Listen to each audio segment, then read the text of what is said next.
It's not a normal world, it's Taskmaster World, and welcome to a brand new episode of Taskmaster World, the podcast.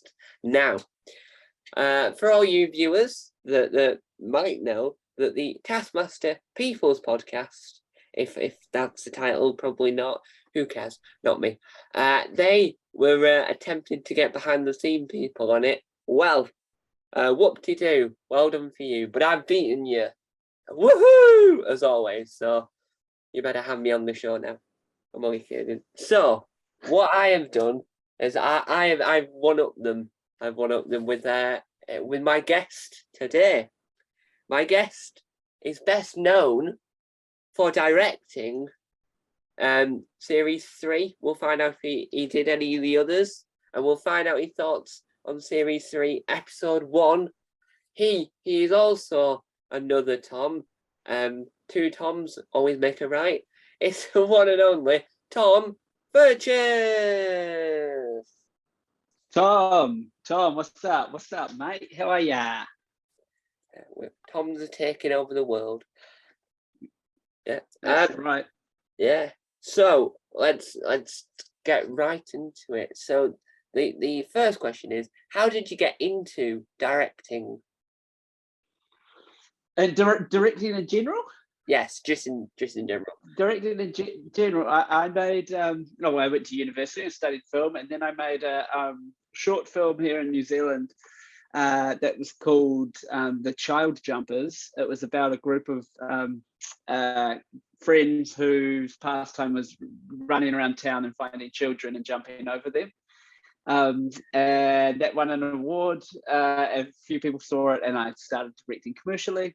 And then I did stand-up comedy along with a lot of the pretty much actually everyone that's been in Taskmaster New Zealand. I did stand-up comedy with them whilst I was still directing on the side, and eventually this opportunity came up to direct Taskmaster. Wow. And now Taskmaster's, I'm gonna say the word phenomenon. Phenomenon.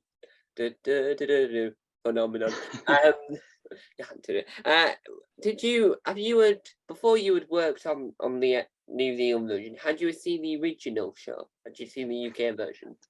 Yeah, I lived in London for a couple of years, and I never saw it there, but I came back, and when I came back, I didn't have anywhere to live, so I went and stayed with my sister, and she's like, "You've got to watch this show." And you always get told to watch things by people, and especially my sister. I was like, well, what is she going to know that I like? But it was the most incredible show. I was addicted. I started watching series back to back. I had a Taskmaster birthday party. This was all before we actually even had Taskmaster in New Zealand. And yeah, so to answer your question, I was a big fan of the show before.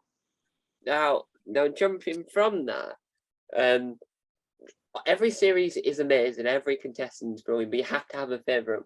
Who is your favourite contestant from the UK version? It's a good question. I've always loved Tim Key, so probably Tim Key. I thought Rose as well, being another Kiwi. She's brilliant. I used to do stand-up with her as well. Who else? Gee, I think those are the standouts for me. Phil Wang, amazing. I'm kind of going through the Rolodex with them in my head, and I'm just seeing what they wore, and I think that's why I said Phil Wang. But no, almost all everyone brings their own thing, and that's even with the New Zealand one. I'm like, maybe not necessarily like your favorite changes from episode to episode, from task to task, and I think that's part of the joy with Taskmaster, and I think you kind of have to go with that. Like, even sometimes you maybe don't like someone, but eventually, or you don't connect with them as much, but eventually they just win you over on a task, and you're like, you got me, I love you. And then from doing the directing yourself and being out there and known as a director, how did you then get involved in the New Zealand iteration of Taskmaster? The producers who I've known for a while, I used to write on another show here that they produced called Jono and Ben, and they got wind that I was directing as well, and we had a meeting. I came in for season 2. And I think I'd maybe directed something else for them. I was doing a few other things. They have a few TV shows here. They're kind of brilliant producers in New Zealand. and they just brought me in from media. I was like, hey, I love the show. I'd love to do it, and it worked out. We had a meeting at a cafe, and that was about all we talked about, and it was on. Wow. And so you've just spilt the beans, shall we say, that you did series 2. Yeah. Before we move on to talk about series 3, what was it like directing series 2? Because obviously, as I've already spoken to Ursula, she had hurt herself. So was it harder to direct series 2 since her accident? It was the accident happened on like the second to last day of shooting. So to be completely honest with you, without going too far, the accident was terrible. That was a terrible experience. But everything else around that was just like a magical shoot, and it was perfect. It's a very, very challenging show to direct, or to even be involved in. I guess Paul would even say it as well, because Paul himself has quite a lot of say in the direction. He's in charge of a lot of it. But there's so many dangers that we face, and what happened with Ursula was very unfortunate. And but everything else was perfect. She'd say that too. Everyone had a great time. Now, with Taskmaster being this show where I'll say anything could happen, nothing necessarily is set in stone apart from the task is going to happen, and that's the task. What's it like directing Taskmaster between directing other projects? It's quite different, and then it's also quite similar. Like it is still a directing skill. A lot of it is making the environment comfortable for Paul, and for the comedians, and reassuring them, that's the same as directing anything. The huge part of it is reassuring your cast that you're safe, you're in control, and they're doing a good job. It's hard in Taskmaster because you can't say anything until the end of what might be an hour-long task, and there's no laughter. They don't get told, hey, you're doing it great, let's try it like that. But I mean, there's a little bit of feedback, but it's really just being ready and being reactive. But mostly, again, like directing, it's being prepared for what's going to come, knowing where the cameras go, knowing where they might go. We spend a lot of time thinking about how someone might approach a task, and we try and outthink them. There is one really good example that I can talk about when we talk about season 3, episode 1, and something that we had to think of on the fly, and it's just being snappy and being ready to go. Yeah, and that's really interesting, that because it's one of those things where you don't know what to expect. So as Alex was saying, that he was saying something, he said a lot, but he was saying something somewhere that he doesn't know what's going to happen, so he doesn't want to make it over too prepared by having cameras just everywhere. And when you direct other things, it's more straightforward, and this is more of a who knows what's going to happen. Now, from this series, behind the scene wise, is there any standout moments that you're allowed to talk about? Yeah, I just wanted to say something though on what you're saying about the cameras thing, because I've heard that as well from Alex. Of well, obviously we can't if we put a camera here, it's gonna suggest to a comedian to go there. For instance, if we put a camera under a table, they're gonna know. But this season we started to actually realize it can also be a decoy. If we put a camera here, that's gonna lead them there, which might be a false thing.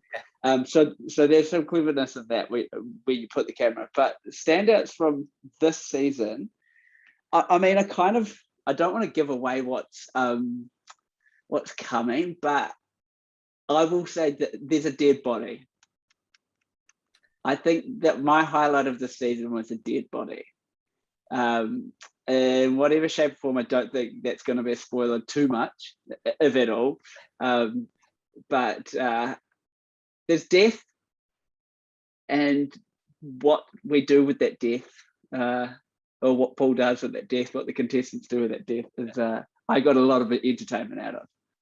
Yeah, and so for before we move on to talk about the episode now, we'll just talk about the lineup. Now, out the lineup, which one would you say was the most entertaining overall? I don't think there's a most entertaining, but I had a very close bond with Chris because around the same time I directed. I think it might have been just after, actually. I directed his stand-up special, so we had a very close bond. I had a very close bond with Josh as well because I'd acted with him in TV shows, and we got on famously. I also love Justine and Paul, who I've done lots of stand-up with, and Kuda is brilliant. But I think the one that made me probably just laugh the most was, there's two sides of it. One, Paul, because he didn't get it, and because he didn't get it, he just kept saying these ridiculous things.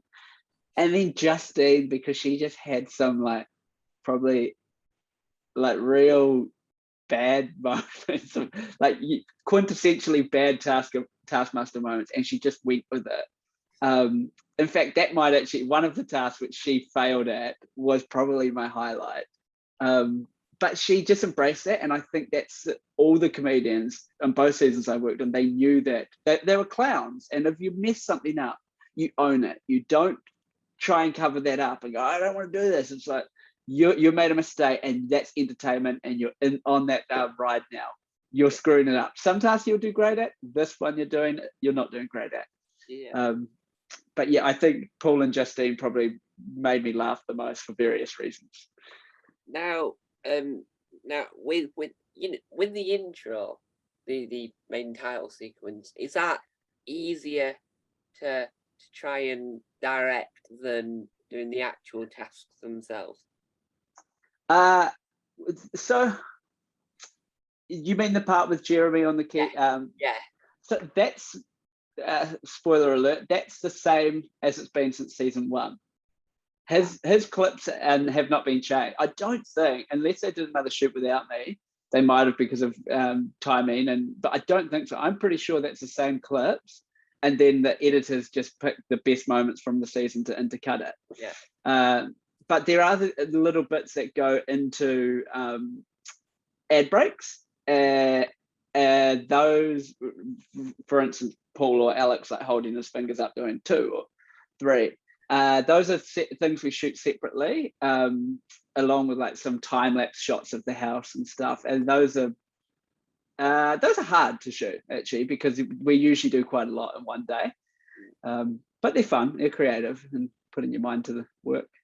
Now, series 2 had a lot of water-related things, whether or not the task had anything to do with water.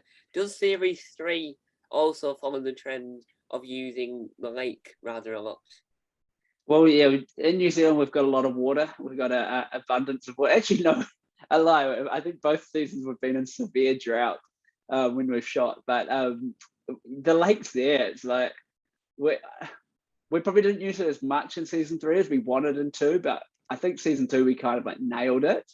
The task with the Swiss ball going into the kayak, which was also a super hard thing to direct with Paul as well, because we had to guess what was the perfect distance to make them go, I'm going to have a shot, versus I'm going to figure out a different way. And we nailed it, because I think Guy and Laura both had a shot, which was absolutely the wrong thing to do.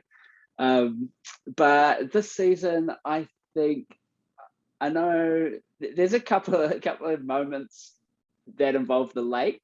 There's not a moment. I don't know if there's a task that's completely based down there. Yeah. Can't recall, actually. Yeah.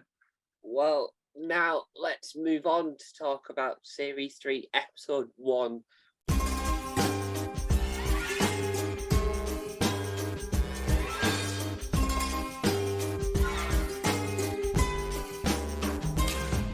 Which is another amazing episode. If you haven't already seen the episode and you are here, yep, you've been warned. And if you don't really care to watch on, up to you, really. I don't I don't detect. I don't know where I was going there, but I don't direct your life. No pun intended. I'll tell them to go and watch it. You have to go and watch it. If you don't go and watch it, you're dead to me. There you go. I can dictate. I'm a director. Yeah. So the prize task was to bring in the best thing that weighs 10 kgs or kilograms, depending however you want to pronounce it, because they all pronounce it differently. So it got me confused. I get confused very easily. And with it, what was your favourite prize that they brought in? All right, refresh me. There's the I know Chris has the tree. What did Paul have? Actually, remind me of this. Because Paul had a I would say a life-size photo of himself. yeah, and I think he got potentially hard done by there, but I think it was the marmalade. I think I like that Kuda bought not 10 kgs worth of wine, wrongly assuming that a bottle of wine is a kg. But I mean, it has to be the marmalade. Josh is a very creative and industrious man. I'm sure that marmalade tastes brilliantly. I wouldn't vouch for its sanitary or health qualities. It's probably terribly bad for you. But I do remember his bit that made the final episode. He had a much longer bit that he talked about the making of in studio. He talked about the making of that marmalade, which got cut down because he talked for about 4 minutes. But yeah, a lot of effort went into that marmalade. So probably the marmalade. And will there ever be from, because with the UK version we started at the end, once the episode had aired, they did an outtakes. Will there ever be a outtakes released anywhere from this series? It's a good question. I sat in I was also a script writer for Jeremy in the studio show. So I was there every day, and I sat there. I would venture to guess that the best bits are in the show. Season 2, there was a lot of banter that happened. That would have been a probably great season to have outtakes. Yeah. There was also probably tasks in season 2 that I think also could have made it to air. Season 3, we used exactly the right amount of tasks. There was other tasks we shot, but we didn't really want to play them. Yeah. So I don't know. I'd love to. I'd love to think there was outtakes, but it's probably money, to be honest, to have the money to cut that. And whether there's a want for it in New Zealand, I don't think so. I don't know. It takes a lot to even get New Zealand to watch anything, let alone the spin-off show of a show. I think my favourite out of this has got to be the tree, because you find out later on that it's not a real tree, but it's just the way that we try and make it look real and try to tell everyone it's real, and then it's just not real. Yeah. I think Jeremy's point though is a good one. It hit to me about the those trees bring rats. I think he just got the wrong tree. And I hate rats. And in New Zealand, we very much like our birds. Fig trees aren't great for birds, but it was clever. Yeah. I've not seen many rats. I'm thinking about it. I've not seen many rats. Is there a lot of rats in New Zealand? Where are you based? I'm in the UK. But whereabouts? In the north. I'm in the north. Yeah. Well, I used to live in London, and that's where I saw all my rats. I would see like a rat every day. That's Rat City. I mean, famously it is. But there's a few rats around where I live too, actually. But I don't like rats. Well, I wouldn't be able to tell you if I liked them. If I saw one, I wouldn't be too friendly. I think the suitcase was a good idea, but I do think in the long term it might not hold like and be exactly 10 kg, because there's enough room for other belongings. And she keeps on saying Disney ears. That was just skimmed over. I don't know where she thinks she's going, but she must be obsessed. Was Disney Yeah, in that many Disney years? but you're about to find out in forthcoming episodes that she is obsessed with Disney. She, yeah, I almost think I don't want to spoil too much, but almost everything she does, she finds a way to relate it back to Disney. But yeah, no, I think her weakness there was that I don't know. We didn't know if it was 10 kgs. And then obviously the foul is Cuda with the wine. I don't think I've ever seen any prize task in any version of Taskmaster ever be I'm gonna say the word. Let's try and say the word negotiated with to get a point. Never seen it going. Well, if you give me some of it, then we'll allow it. Yeah, well, Jeremy loves wine. He's a wino. I don't know if it was very good wine either. It had the Taskmaster label on, which probably suggests it's not good wine. Yeah, because that happens a lot in TV. They always try and hide logos, and then you just never sure whether or not it's good wine or not. Yeah, or if it even is wine. Sometimes it's grape juice. Now we'll get on to the rest of the who the winner was later on, but with the prizes at the end when the studios all of it, do the winner take home the prize or did they just leave him in the studio? To be honest, I actually don't even know. That I don't know. That's like this: is Santa Claus real? Isn't Santa Claus real? Question that I didn't get the answer to. Like, I mean, I think there's some instances where they definitely don't take the person home or don't take the thing home, like when it's a person. But I don't know. I never ever saw them leaving with anything. And yeah, I should have actually figured that out because I like to think, at least in my mind, that they do because then there's jeopardy of what they're putting up. And I feel like in the UK season 1, I think they actually were. I really do think, because I felt like a connection with people bringing things and that they didn't want to lose things. But I feel like as time's gone on, maybe that's gone and now people just try to come up with the best thing. So I just think it's of a mindset when you watch something. I always think, oh, that was the good episode, and that the way I look at it, the way it's shot, it looks beautiful and all that. I also think that'll be a nightmare for the cleaner when they come in to clean it up. Yeah, you'd like the art production designer. You'd have a good chat with her because she sometimes prize to live task, sorry, was just like a nightmare for her because we still got to shoot after the live task. But I don't know. Did you ask Alex that because I feel like the original live shows he would have done, the Edinburgh shows, surely they would have been taking them home. Well, I don't think there was, because in the Edinburgh show I've seen, I don't think there was prize tasks. Right. Because he had done nearly over 100 tasks over 6 months. And right. Which was one was finding a hamster, which I thought was hilarious. Or it was a hedgehog. No, it was a hedgehog. They had to find a hedgehog. And Tim Key did a hedgehog. He was the first one to find it. Amazing. Yeah. Brilliant. Yeah. So we move on to task number 1, which is the best time to discuss the outfits, their task uniforms, as we're going to call them. No, there's no word, but to uniform, with which is task and uniform merged together. Got it. who had the best outfit out of your opinion? Geez, I'm just going through I think Paul, ego. Paul Williams was very unimaginative.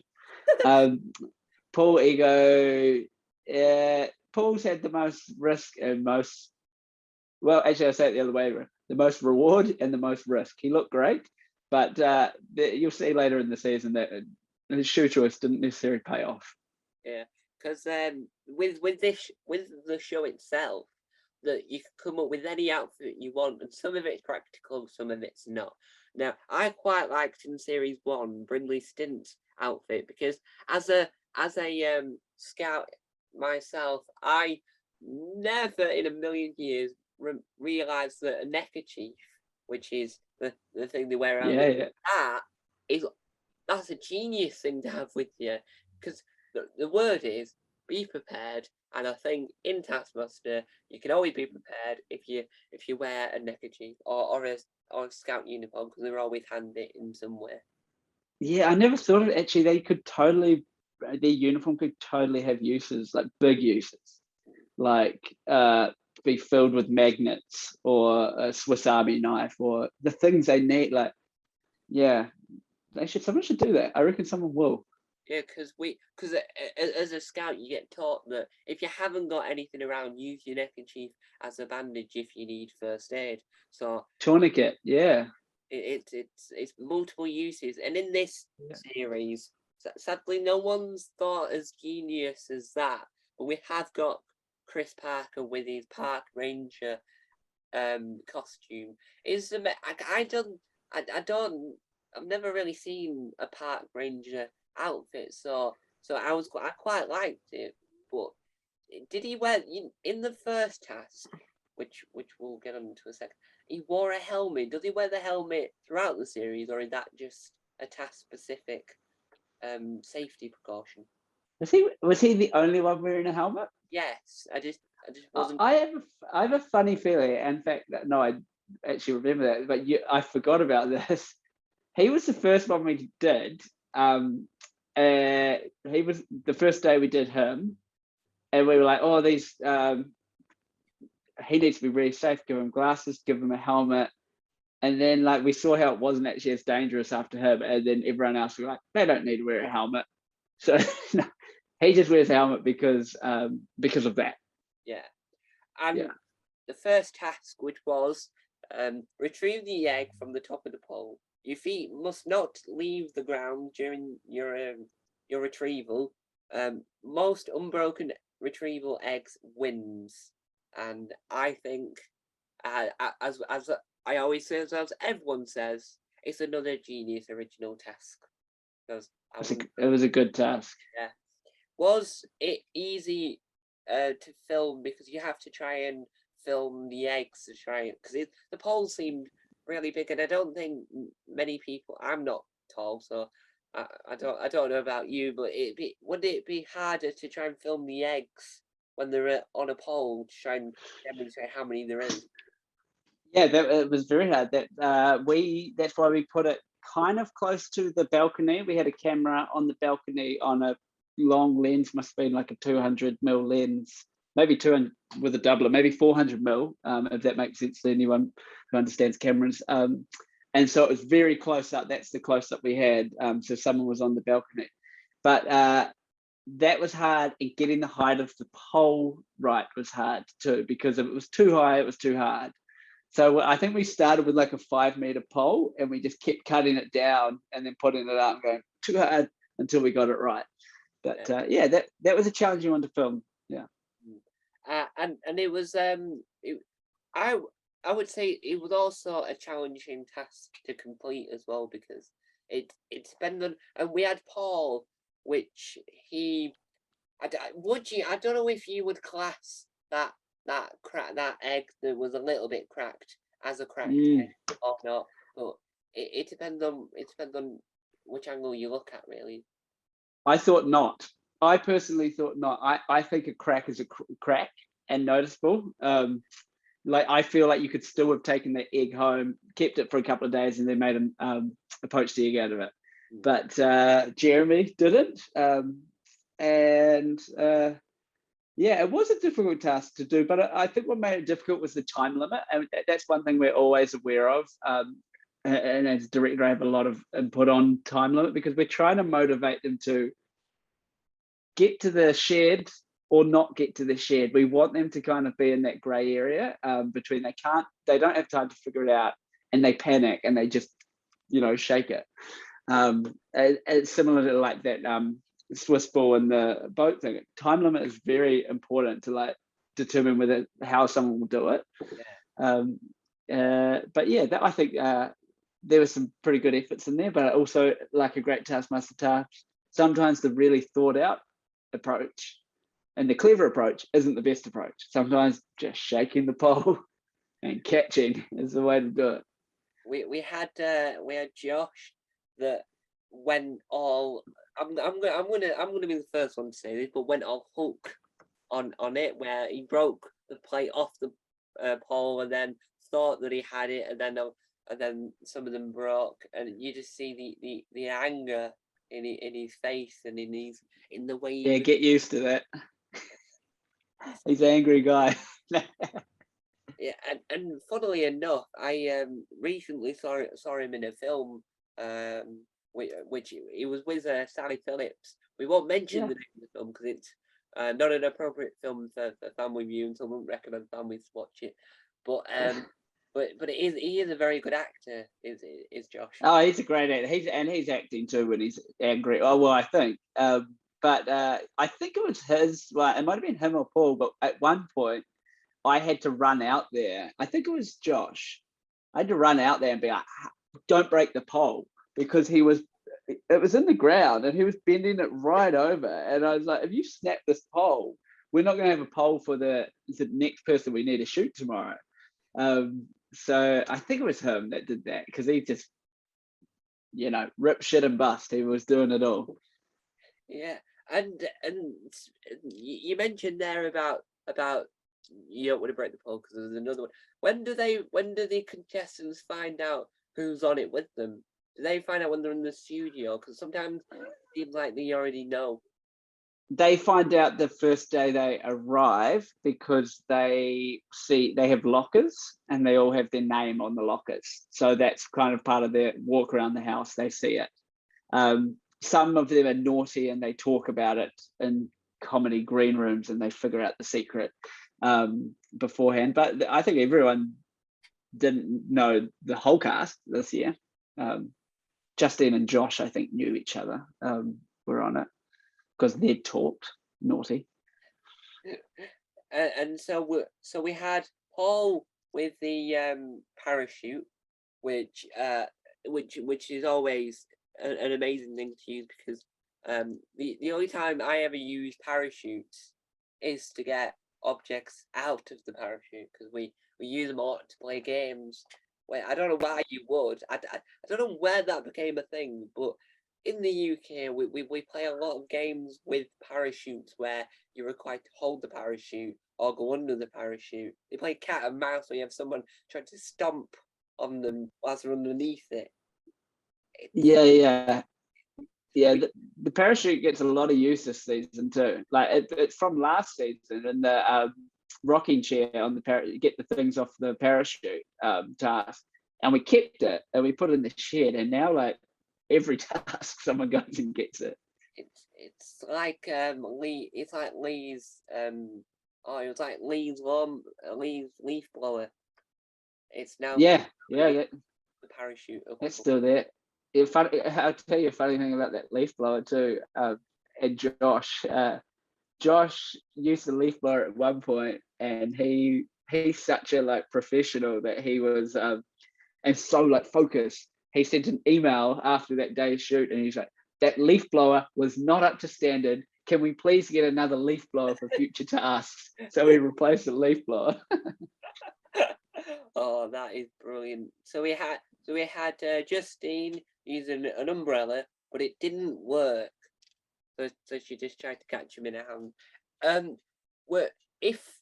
Is an egg easy to catch without it cracking? Because I would say if you boil the egg first, it would be easy, but. Well, that's the great thing about Taskmaster. When I watched that, I never did the task. Sometimes I do beforehand to know what it's like. But when I watched it, I'm like, I want to have a go. I reckon I could catch it. But I don't know whether it's easy. I reckon if we'd made that pole 5 meters, no. But the height we put it at, I think, yeah, you probably could catch a few. But it's getting them off. It's shaking them off. That was the hard part because there was a lip on the plate. And when with Taskmaster and I don't know about all of New Zealand television, but with it's funded. There's funding. And when you get would you ever consider doing a live version where you don't obviously film it, but you do it for the people that commission the program? Would that be an interesting one to do, where you get the people that commission the show to have a go at doing all the tasks? You mean like getting the actual people behind commissioning it to come on and do a task? Yeah. I don't reckon they'd do it. I reckon they're always too busy commissioning other shows. I think both. I mean, they're brilliant. They fund the show, but I think I saw them one day each season come out on set. So they're too busy. People with the money are too busy deciding when the money goes. But I'd love to see them do it. I'd love to push them out in a boat into the middle of the lake and demand they give us next season's funding. well, we have the Edinburgh TV Fringe, which isn't always filmed. They did a live version where they got a load of people in from the industry to have a go at doing the tasks. Yeah, right. And what was even funnier is one of the people on the panel said were one of the commissioners that denied Taskmaster from being commissioned. Oh, wow. And so they're eating their own medicine because one of the tasks was to come up with a TV show idea in 5 minutes. Oh, that's so funny. And another one was listing TV shows from A to Z. That's funny. That's really good. Yeah. And yeah. It's an interesting way because everyone thinks about it differently. So each person has a different thought and different view process on it. Yeah, they do. Yeah, and so we had Cutter with a bucket with some. Well, did she use a pillow? Because it looked like a sandbag. You know, was it a pillow from the caravan? Yeah. Yeah, because it looked like. I wrote in my notes when I rewatched it to write the notes. I put she with a bucket with some soft like bags, and then I realised they probably were pillows, but it looked like a sandbag to me. It was pillow from the caravan by memory, yeah, and maybe a tea towel that was in there as well. Yeah. And then we had Josh that used Paul. He had the Paul's red tape, which is probably going to be a long running joke. Where he's got. Yeah, he uses a lot of red tape. We went through. I mean, interesting. We go through a lot of stuff. The interesting thing, we actually used up the entire supply of New Zealand's red wax over the course of season 3, because you'll see why at one point. But we obviously, when we were making tasks, we're using wax for the seals. Where the country ran out of red wax. Wow. Yeah. We had to reuse them. Wow. And I mean, I quite like the seal. The seal's quite good because in every version the seal's slightly different, but this one's quite it's very good because not many people. I only think Taskmaster is the only franchise that still uses wax seals. Well, the Queen. I think the only thing in the whole world. Yeah, maybe besides the Queen. The Queen probably does. And it's cool too watching them get done. It's like you have to use a powder to coat the seal, and you have to. It's an art form. Yeah, someone should release that on YouTube. Just someone doing the wax seals for an hour. So someone will watch it. I would. It's like because he released the video from Champions 2 where Greg's head went into space. He released a whole version of it, like from the beginning until the very end. So I reckon if people are willing to watch Greg's head fly into space and fly back down again, we're bound to watch everyone just like a compilation of every version of Taskmaster just doing the wax seals for an hour. Absolutely. Someone at Avalon needs to get on that. It's you'll get a lot of money from it. Because you can actually buy the wax seals like a replica magnet wax seal version. Yeah, right. I feel like they're pretty guarded though of like the actual one.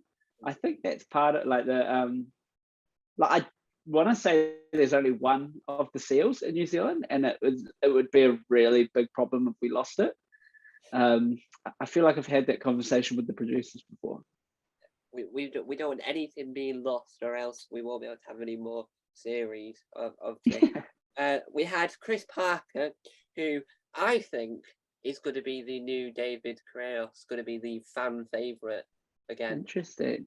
Um, Interesting. He's brilliant. I wouldn't be surprised, but Korios is his own thing. There was a lot of chat about that. It's like, who's going to be the new David Korios? It's like, no, you won't be another one of those.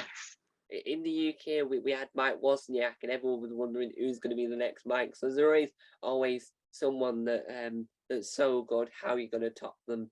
Well, Yeah. Well, Chris was on. I've never actually seen it, but Chris was on Celebrity Treasure Island.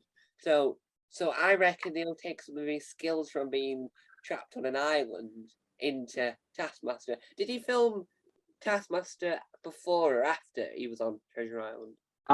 He filmed it after he'd won Treasure Island. Yeah, he's got a lot of skills. Chris is smart. He's a go-getter. He works hard, but he also makes a lot of mistakes. So there's real good ups and downs with Chris. Yeah, and in the studio, he had a very nice hat on. He was the only one wearing a hat. And Yeah. and he was a very nice hat. He's the most fashionable one too. He's definitely the most fashionable one. More fashionable than Paul's jacket that he wears at the very beginning of the episode, which made him look like a snooker player. Yeah. I tell you a funny thing about that. I don't know if I should say it, but one point later in the season when we were filming another episode, he's like, I want the jacket back. I want to do the jacket bit again. I was like, you got to do it again, but we couldn't get the jacket back. Because we just thought it'd be so funny of like, it must have been like episode 6 where he's like wearing the jacket again. I love that jacket.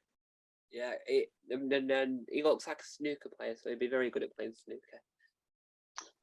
Paul's pretty talented at sport. He would be good at snooker. He's very good at table tennis.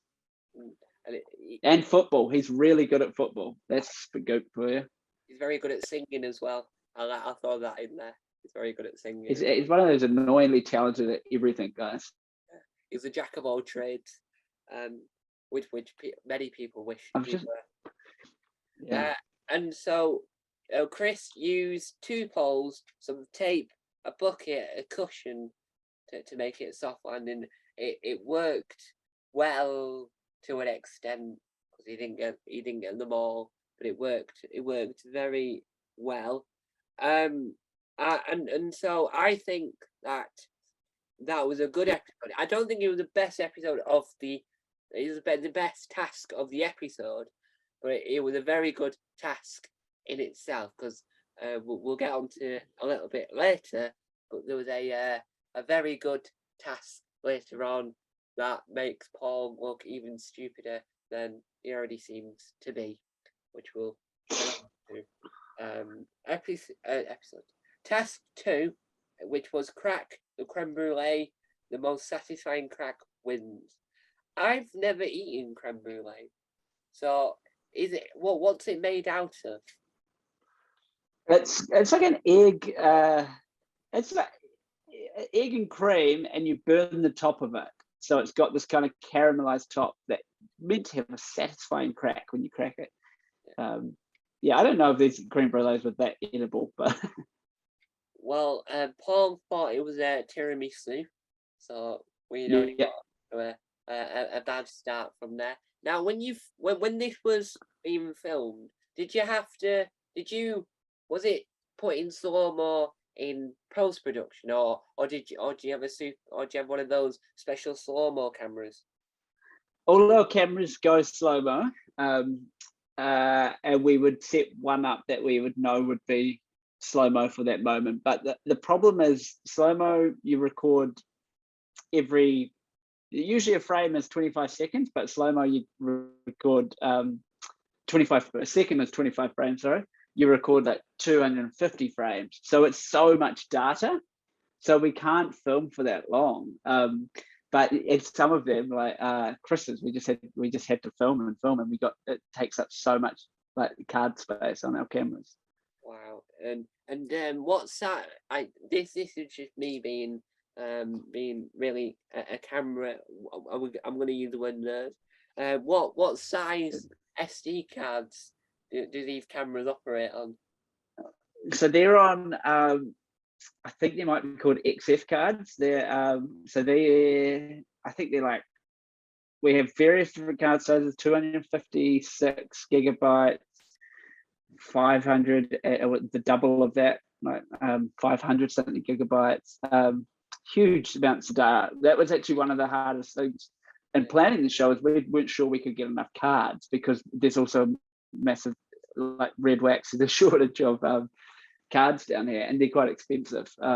And like we were shooting like, I think like terabytes a day, multiple terabytes, maybe 5 to 10 terabytes a day, which is a heap of data. Yeah. Because so many cameras. Yeah. And do you have to store the footage on like a massive hard drive once you've like finished filming that day?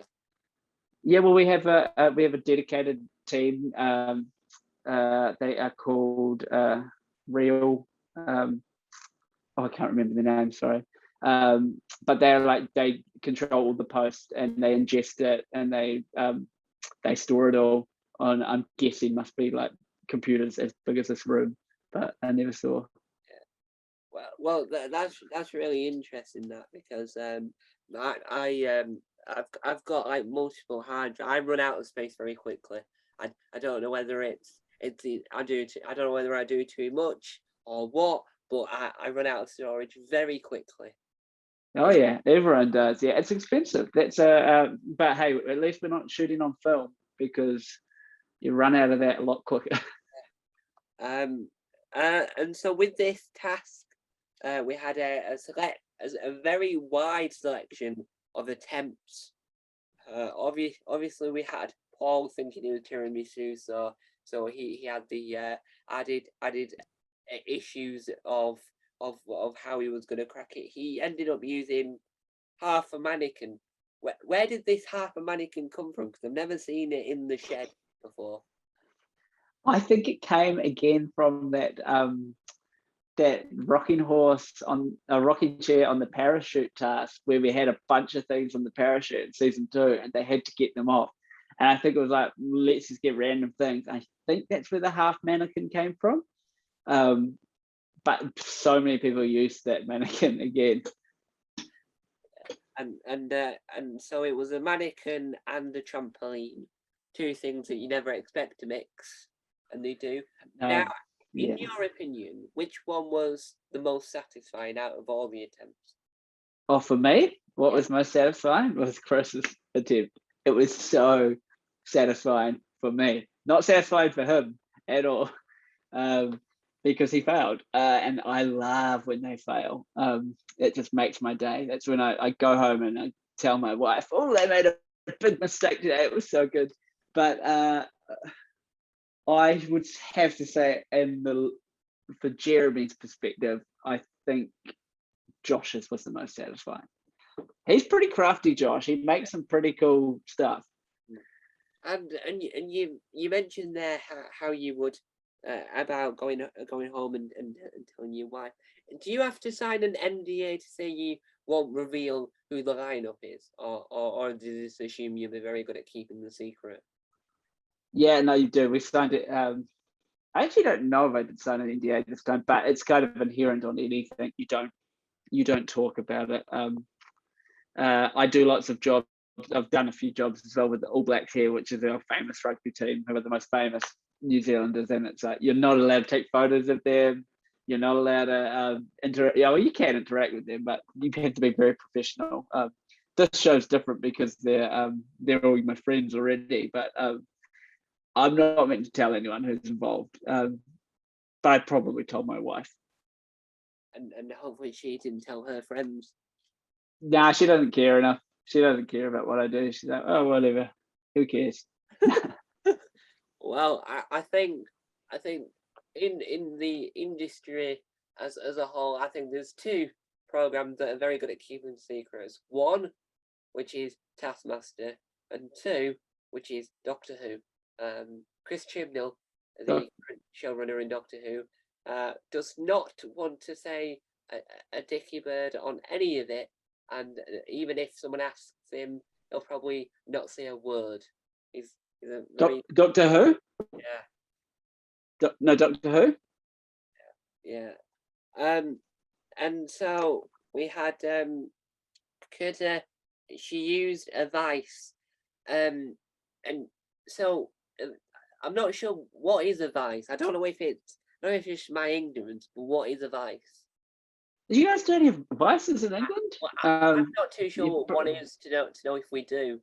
So vice, oh, maybe they call them something different. Yeah, but vices are like they're usually in like like a wood room, like a school wood room or like a building thing, and you put like a bit of wood in it and tighten it off, and then you can saw the wood.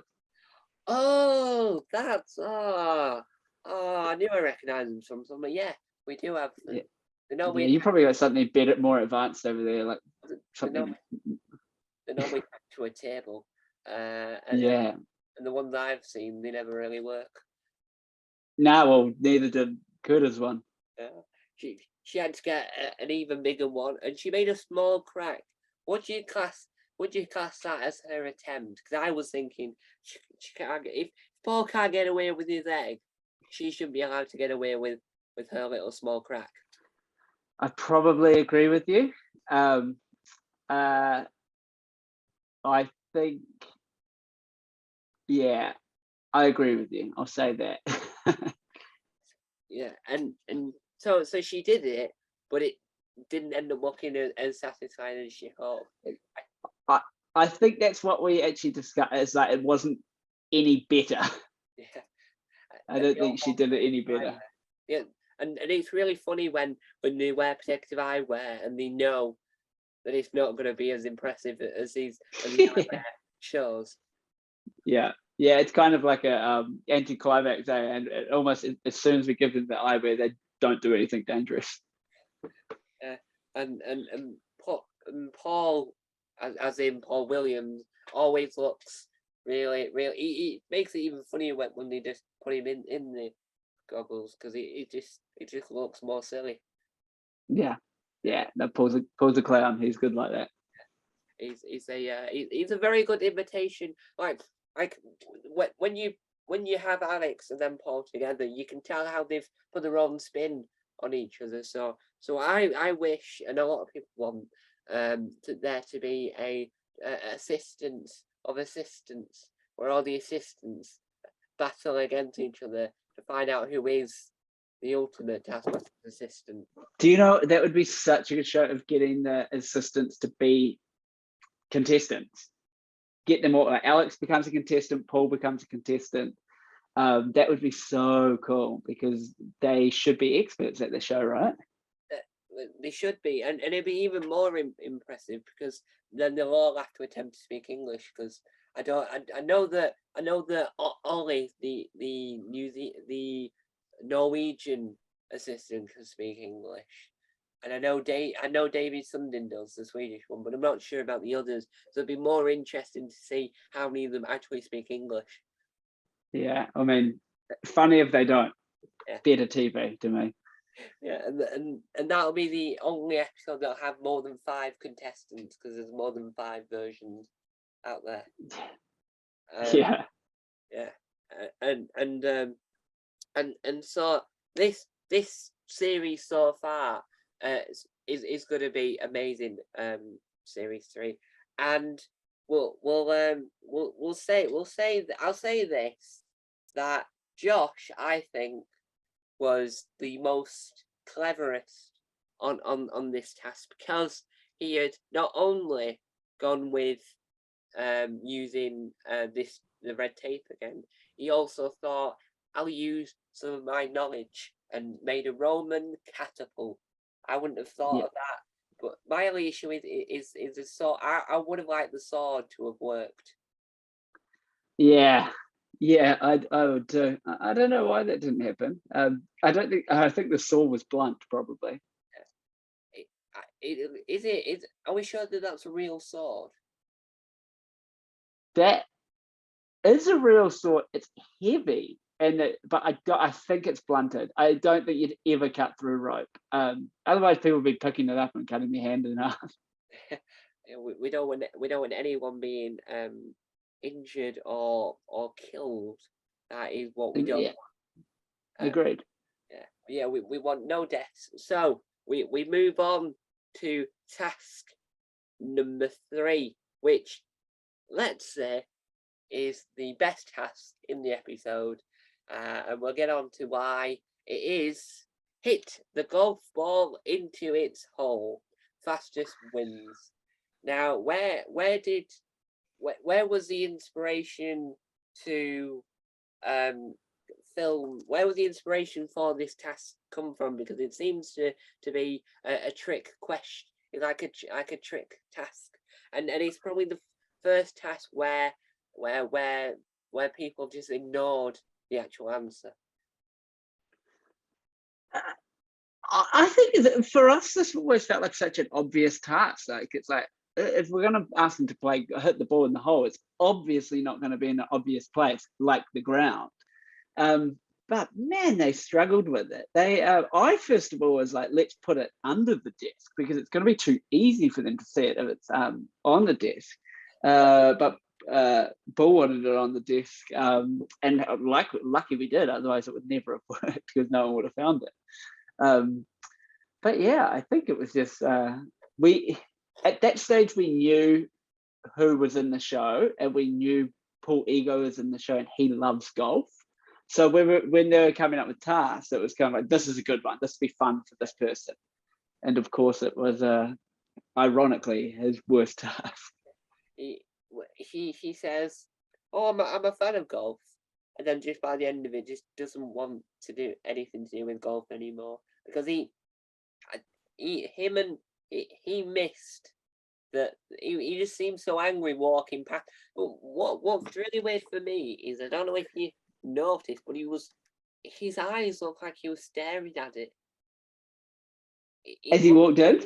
Yeah, as he walked in. From what I've seen this episode twice now. Now, both times I've noticed that he walks in, and his eyes are either looking at the camera or looking at the table. He doesn't just immediately just walk to the side. He walks forward to speak. So I don't know if he ignored it completely or just pretended he didn't see it.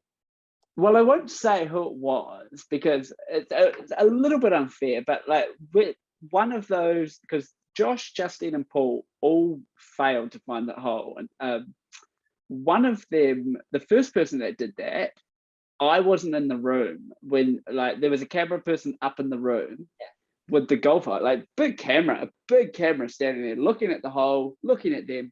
The first person came in, looked at the camera, and kept going. And I was like, if that's not enough for them to see that this is important, that's what I was talking about with where we put the cameras. The second person, I stood in the room that time, so that because we needed them to see, we needed the task to finish. And so, I mean, just, I don't want to say who it is, but yeah, one of them saw me, but one of them saw me and didn't realize that. But yeah, it was, I thought we were so surprised at how hard this task was for them. It's an interesting task because you don't know what to expect until they all start going up the stairs, and then you realize that where the hole is. With the cameras, you were saying how they're how they were big. Are they very heavy? Yeah, they are. Some are heavier than others. We use some GoPros, which obviously aren't heavy, but a lot of them are on tripods, which tripods are heavy too. But sometimes if the task, for instance, this one, we know where they're going to run around a lot, we'll have a camera on a shoulder so they can move a little bit more freely. But they're still heavy. The camera crew are pretty strong, and they put their body through quite a bit over the course of a season. And so with the attempts, we had Chris, which was we had Chris and Josh both just frantically running everywhere and panicking. You could sense the panic in their voice. Out of all of the contestants in this task, in your own opinion, who do you reckon did the best?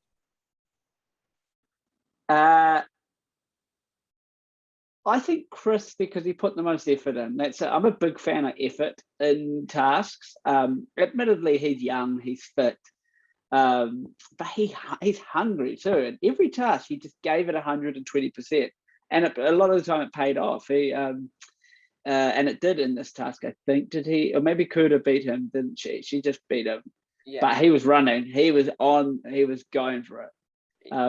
It So I think Chris deserved to win this task probably, but Kuda had a good win as well.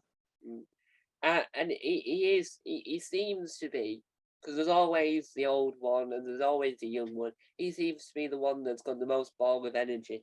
He's got the most energy in any given. Yeah, he loved it too. Like he really did. Like turning up every day. Oh, they all did, but you could tell Chris was like, this is like theatre sports for him. It was like being at school, or maybe not his school that he went to, but it was his version of school. It was his dream school. Yeah, because every time I've seen him on anything, he always seems to have a lot of fun. Because he's on Are You Paying Attention and Zed quite a lot, and he always seems to go on to anything. He's not aim. It isn't to this is my job. I need to do it right. I'm going to be paid. He does it. He goes on and goes. This is going to be fun. I'm here for fun. I don't care how well I do on it. I'm here for fun. If I have a good time, you'll have a good time watching it.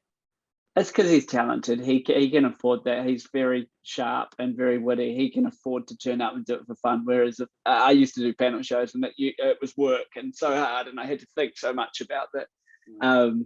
But he can just turn up and be like, "Hey, what's up?" Yeah, and he was very good, and he actually found the hole. Josh found the hole. Did he not manage to do it in time? Because I know he found the hole. Because we were saying earlier about 3 of them had failed, but did he not find the hole in time? He did, but he took a long time. Him, Justine, and Paul all decided there wasn't a hole. Yeah.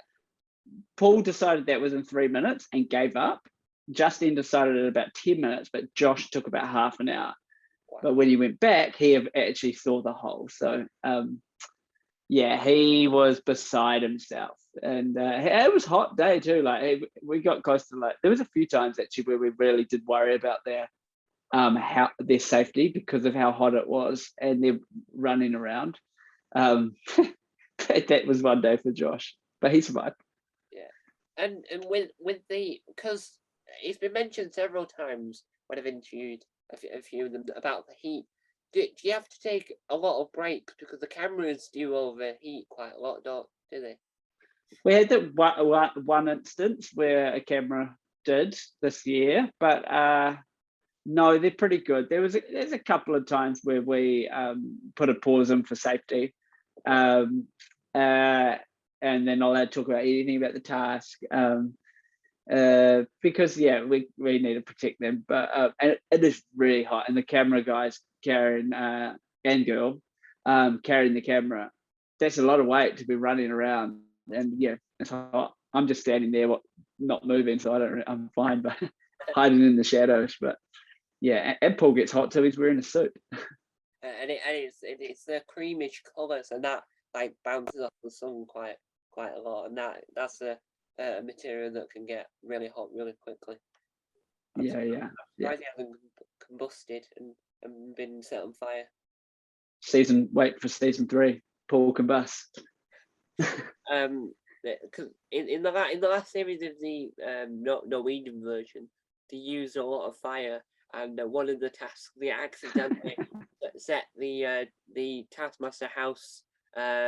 It's the office area. They set that on fire by accident. They had the smoke alarm. I love that Norwegian one's fire and New Zealand's water. That's very on brand. Yeah. Now we just need Earth, and then we've got some of the elements. So we had Justine. She got confused and then threatened Paul. I think that's just brilliant. Just threaten Paul. It's part of the routine and everything. So he doesn't mind. He looks happy. Yeah. No, there's a history on our show of women being mean to Paul after Ursula, and Justine tried to continue it on. I think, but she's maybe not as abusive as Ursula is. Do you reckon some of the contestants had actually seen some of the show before they come on it, or do you reckon they're all brand new to it? I think, yeah, I think season 2, the question was, will some of them have seen it? Season 3, the question of, will some of them not have seen it? Because it became so popular from season 2 down here. I think probably Paul was the only one that hasn't seen the show. Yeah. Paul Ego, of course. Obviously, Paul Williams has clearly seen it. I don't know. Who knows? Yeah, who actually knows? I don't know whether he watches it back. Now, before we move on to live task, I'll bring in some insight to the viewers here. A few months ago, I interviewed Lee Hart, and he was hilarious because he went, "Hang on, let me just go make a coffee before we began." So he comes back and went, "I've just made a coffee on the barbecue," and whereas the normal thing to think is that he just put the cup on and he's setting up fire, I just assumed he poured the coffee onto the barbecue itself. And Lee's, he probably did too. Lee is a wild one. He's I was on season 1, but I heard very fun things of what it was like working with him. And do you reckon there'll ever be a Champion of Champions when there's been 5 series? I think we'll have to do it down here because we've got such a small pool of brilliant comedians, but there's not heaps. But I reckon season 5 we're probably going to be starting to be ready to use the 5 of the previous 25 at that stage. Well, I don't think people would mind as much when it comes to that, because series 2 of Taskmaster Portugal is using the same cast as he did in series 1.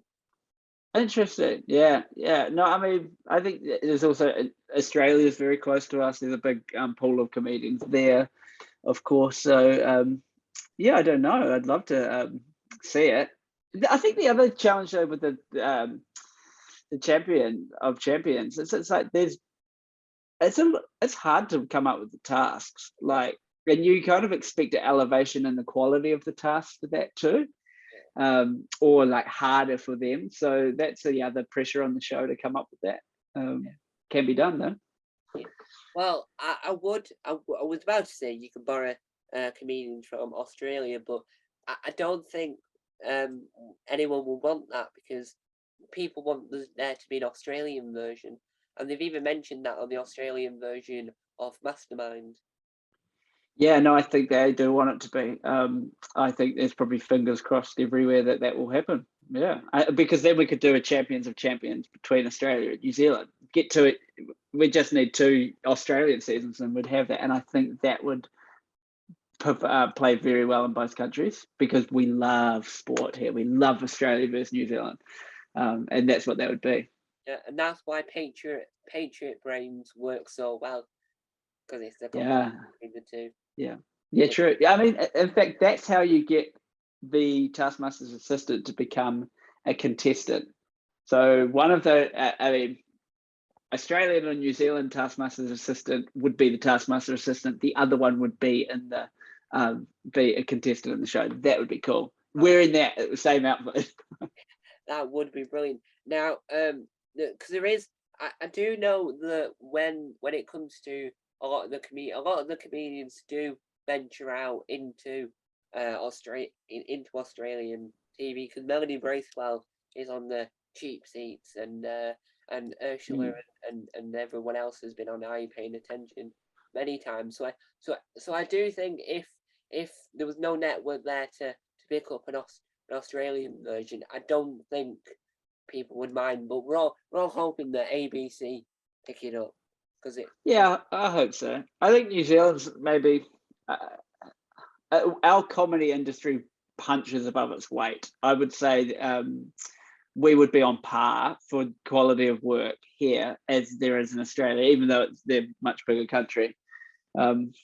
So yeah, it's good going over there, but it's good coming here too for them. So And I do think that the New Zealand Taskmaster is it's a lot of people's first ever interaction with international versions, but I do think it is the second most popular one because it's hasn't changed the format in at all.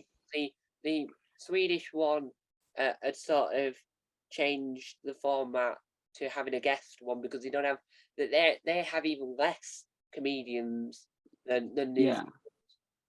Zealand. Yeah. Because they've not got enough to have 5 people on the panel. Yeah, New Zealand loves Taskmaster. The UK, the New Zealand public does. There's a big audience for it here. We love UK panel shows and comedy. We have a similar sensibility. So I think the decision would have just been let's do it the same. Yeah. Because it works. So it what works, and it still works, and it's a lot of New Zealand panel shows, in my opinion, are amazing because after watching the first series of Taskmaster New Zealand, I got very obsessed with New Zealand itself. Oh, great! But to a point where I had watched every video of everyone singing the national anthem multiple different times. That's fine. And I've even had to. I've even when I get the opportunity in my scouting stuff, I've even ran international nights where we speak about New Zealand for nearly an hour. Oh, you have to come down here, don't you? You'll have to come visit, and we'll take you out to the Taskmaster house, and you probably stay there. Actually, to be honest, I'm pretty sure it's available for hire. Well, I think Paul was saying that people use it for weddings. Yeah. I reckon if you come out, we'll find a way to get it for a night, and you can go stay there. But yeah. Well, someone that was involved with the show was actually going to use it for their wedding. I won't say their name, but they were seriously considering it. Yeah, and the we're gonna is it so before we move on to the live task, I've always wanted to get a kind of is it a house or is it a ranch? Because I've heard it used in many different ways. I think we use the word ranch because that's we don't have ranches here. That's such an American word. I think it's used as a joke. It's a house, but man, for all intents and purposes, it's a ranch. A ranch. And when you try and Google Earth it, because if you Google Earth Taskmaster house in New Zealand, you get as close as well. You can sort of see it in the distance, but what you can see in front of you are the lot of bushes. So like secrecy. I feel like it's wrong. Where we've had this discussion. I think where it says the Taskmaster houses is wrong. Yeah, I think that's incorrect, but could be wrong. I could be wrong. Maybe they've found it. Because there's they a website, and I love promoting this website called Taskmaster Information. So it's a website that's got every time an episode comes out, they watch it and they describe the episode to every T. They've got different pages for different. Yeah. They write on. I use it in my prep. Yeah, I use it. I go through it, and I'm like, a task that I know we're going to be filming. I want to find something similar that was done in the UK. I'll go watch it and see what camera angles they did. It's the website's amazing, but what he's trying to do, or the last time I heard, he was trying to get a bit on the page where there's like all the different locations, like where they are and images of what they look like in real. And when you try and Google Earth them, the UK one you can see but there's a massive fence, but you can actually see the house. In Sweden, it doesn't even look like it exists. On Google Earth, it does not exist. The only ones that exist is the UK and the New Zealand one. They're the only houses on Google Earth that exist. The rest are in a studio, probably. But Truman Show. Yeah. With the live task, I did ask David about it, but you'll probably have more of an insight. When it's being filmed, is the camera turned? Because I'll be able to demonstrate for the video viewers, be able to see what it is. Because when it's filmed, they film it like normally, like straightforward, and then when they do the live task, it sort of moves. Does it like, is the camera angle changed much, or is it just my eyes? Yeah, no, we have to put a little break in there always, because we need to move the cameras to be able to, because it's a different position in the studio. Yeah. So yeah, everyone gets up and shakes their legs and has a little glass of water or whatever they're drinking, and while we move with the cameras. Yeah. And how long does it take to set up an average live task? It really depends, but 10 to 20 minutes. Wow. Because some live tasks obviously are more complicated than others. Yeah. And we'll speak about complicated now. So the live task for episode 1 was construct the tallest soap skyscraper whilst constructing. You must enthusiastically make a noise Paul asks the person before you to make. If the noise is incorrect or unenthusiastic or takes too long, Paul will push over your tower.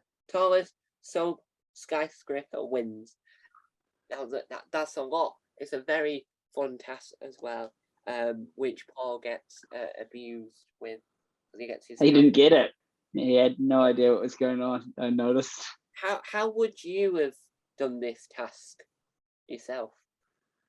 Well, I think the challenge, of course, was in the saying the remembering who was coming next and or the animal you were meant to say. That's all we kind of thought about, really. But we had anti-ups for that if they, because we thought it could have been too easy, and we were gonna make it, you had to say the 2 animals before, or 2 lines before, or 3, and we never got there because it was just hard enough anyway. But so I haven't actually thought how I'd build that tower, but I was surprised that the one stack of Chris would work so well, because I reckon that's a recipe for disaster. But he kind of nailed it. I would have pyramided it probably.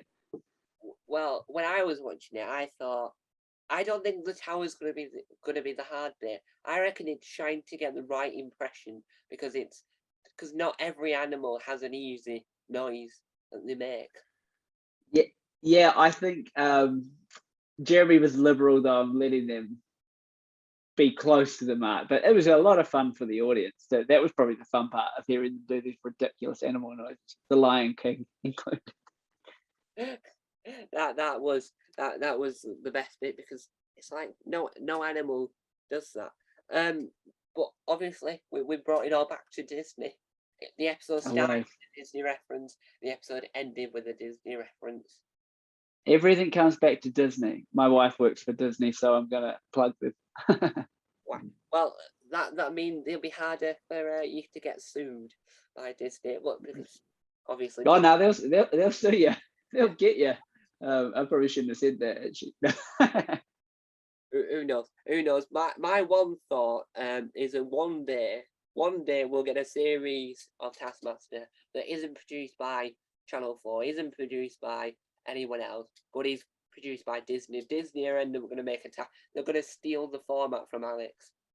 I'm pretty sure they're probably in negotiations right now to buy it. Disney, they're buying everything. Yeah, I think they're buying us. Your podcast is getting bought after this. Actually, I'm going to put an offer in for you. And so with the episode being amazing, I quite like. I don't know, because I've not actually seen every episode of every version ever. I've seen a majority of episodes of every version ever. So I've seen every version ever is what I'm trying to get at. But I like how the New Zealand version has a next time trailer. Okay, so yeah, they don't all do that. I did notice that this season, actually, I felt like it was a bit different. Like there was a bigger next time trailer than last season. Like there is I think I feel like too, we teased the season.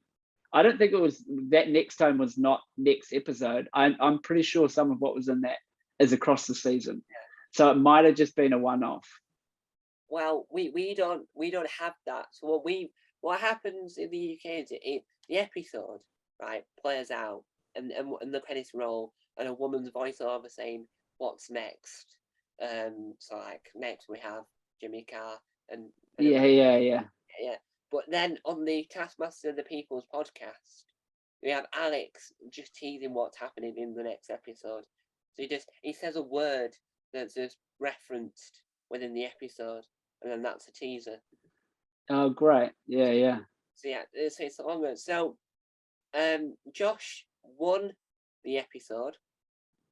He's a well-deserved win. I don't think he would have taken on the photo of Paul. Did Jeremy ever get his half of the wine? Do you know? Oh, most certainly. He was very drunk afterwards. No, I'm kidding. No.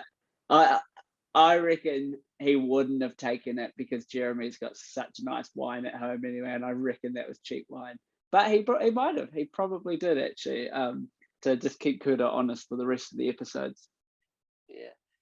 And so we've come to the end of the episode of Taskmaster.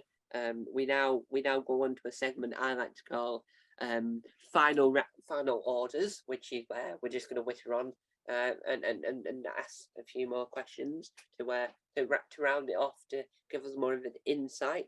And before we do that, if Jeremy Wells is watching, and he probably is, hopefully, I do want to interview you, Jeremy, just to let you know. Yeah, you should interview him. I'm sure he'll get time at some point. He's pretty busy with it. He does a news segment show every night here, but he sometimes gets breaks. You just need to get him in one of those breaks. I just have to capture him. That sounds evil. So with this series, so from what's already aired, which is episode 1, the next episode going to air is episode 2.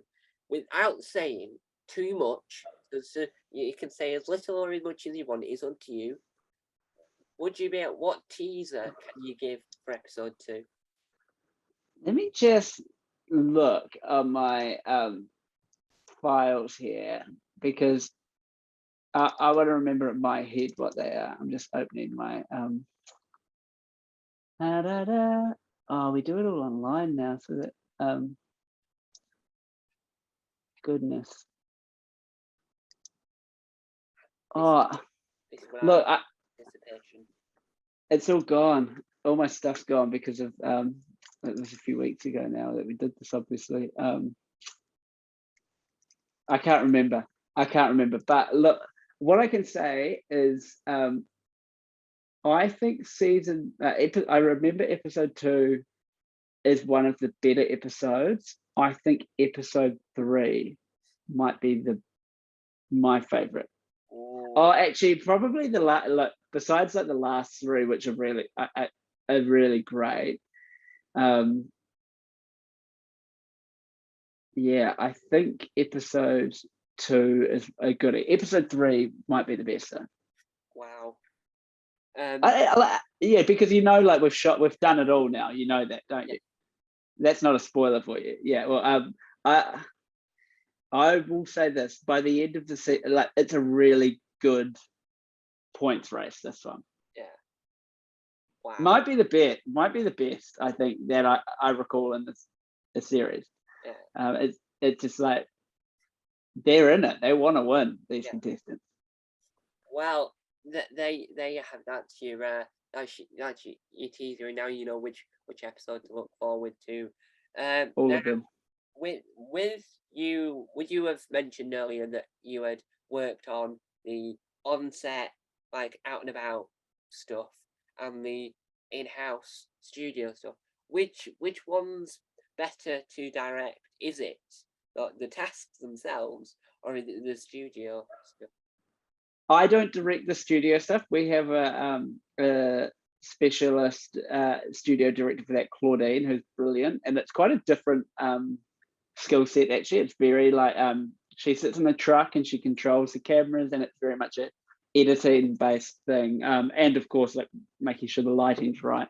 I love the task stuff. That's what I'd always want to do, because it's on the ground. It's seeing the invention that they come up with. That's what I'd like to do anyway.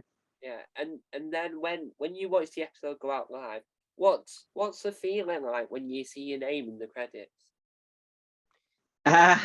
My name always gets cut off in the credits because I'm at the end, and they always bring up an ad at the end on the on-demand player here that we have it on. But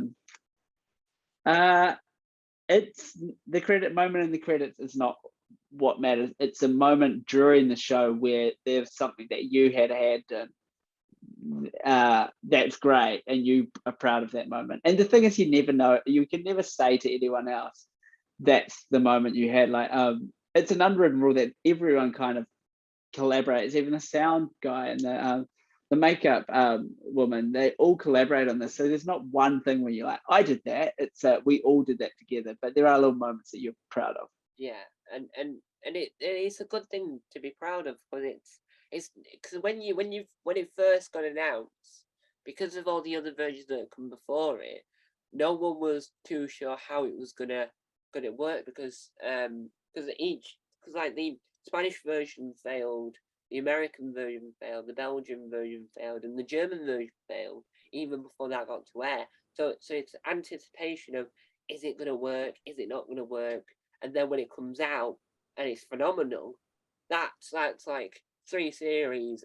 If it doesn't go any further than 3, which we hope it gets a 4, it's still something to be proud of, because it's a successful show that works really well, and it's so successful that Paul's in a WhatsApp group chat with David Sundin, the Swedish assistant, and Alex Horn.